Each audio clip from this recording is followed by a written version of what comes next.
So went up and everyone was surrounding her and, trying to talk to her. And she was sitting there and I kind of peeked my head around so I can kind of get her attention. She saw me, her face lit up, and she was like, oh my God, somebody help me up. Like, Beyonce wants to get up for me? And I was like, I'll help you up. And so then her security helps her up, and then she gives me a big hug, and she's like, it's so good to meet you. I'm like, it's so good to meet you, and I love you. She's like, I've loved you since Destiny's Child. She's like, I know, everybody's been telling me. And she's like, your lip sync battle was incredible. I was like, thank you for the flowers. She was so genuinely sweet and genuinely elated to meet me, which was just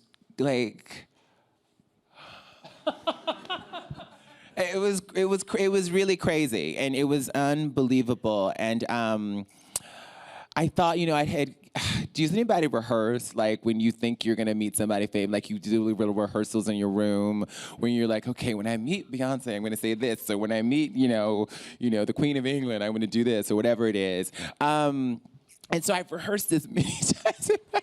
I'm kind of embarrassed, but girl, this is just the truth.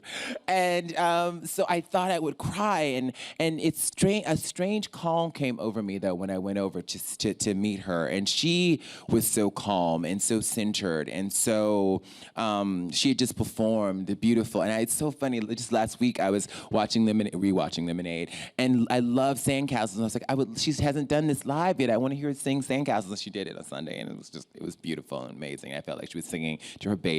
And anyway, so she was just in so much love and peace, and she just a person who knows who she is. And Jay was there with Blue, and he was just so proud for them. He was smiling. I think they all know that I'm a huge fan. I felt like it was a conversation in the Carter Knowles household. Like, oh my God, Laverne's meeting Beyonce. This is a moment. Because Jay-Z was back there like, oh wow, cool. He was looking like, this is happening. Here we go. This will be fun. Let's watch this. This is my interpretation. I don't know if he may have been thinking about how beautiful his daughter is and his wife who's pregnant. So it was incredible, and at the end I bowed to her, and there were photographers there, so they took pictures. And there's not a picture of me bowing, but I suggest if you meet a queen that you should bow to her. And Beyonce tells you to bow down, bitches. So, unbelievable. Bow down, bitches.